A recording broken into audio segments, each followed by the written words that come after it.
అనకాపల్లి పార్లమెంట్లో భాగమైన పెందుర్తి ఇక్కడ విశాఖపట్నంలో కౌంటింగ్ జరుగుతుంది.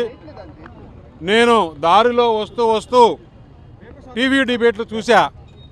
కొంతమంది కడుపు బాధతో ఇంకా కూడా పోస్టల్ బ్యాలెట్ల కౌంటింగ్ జరుగుతుంది, పోస్టల్ బ్యాలెట్లో మెజారిటీ వచ్చింది కూటమికి, ఇంకా ఈవీఎంలు రావాలి అని చెప్తున్నారు. డిబేట్లో కూర్చొని పెద్దలు వారికి ఒకటే చెప్తున్నా, 5 రౌండ్లు 6 రౌండ్లు ఈవీఎంలు కౌంటింగ్ జరిగింది. ఇంకా పోస్టల్ బ్యాలెట్లు కంప్లీట్ కాలా. పోస్టల్ బ్యాలెట్లు సైమల్టేనియస్గా జరుగుతోంది.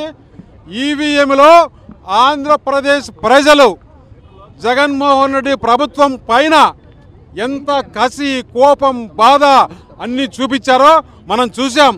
ఇంకన్నా ఛానల్స్ మీ విధానాలు మార్చుకోండి. మీకు కూడా ఇది ఒక గుణపాఠం.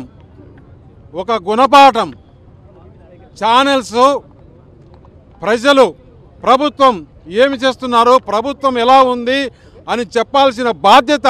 ఇప్పుడు ఇంకా కూడా ఈవీఎంలు కౌంట్ చేయలేదు. ఓన్లీ పోస్టల్ బ్యాలెట్స్లో కూటమికి వస్తాయని. అయ్యా బాబో, మీకు చెప్తున్నా, ఇప్పుడైనా మీ మనసు మార్చుకోండి, ఇప్పటి నుంచైనా మీ బుద్ధి మార్చుకోండి. ఆంధ్రప్రదేశ్ ప్రజలకు ఏ విధంగా మేలు జరుగుతుందో చూడండి అని చెప్తున్నా. నేను ఒకటే చెప్తున్నా, పవన్ కళ్యాణ్ కన్నా, జనసేన కన్నా జగన్మోహన్ రెడ్డికి ఎక్కువ సీట్లు రావు అని చెప్తున్నా.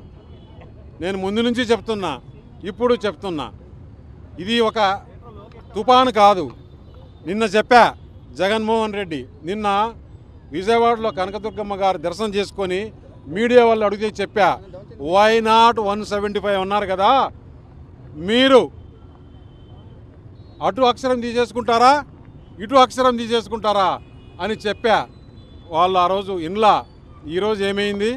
17 కన్నా ఎక్కువ వచ్చే పరిస్థితి వైసీపీకి లేదంటే ఆంధ్రప్రదేశ్కు ఎంత అన్యాయం చేశారో.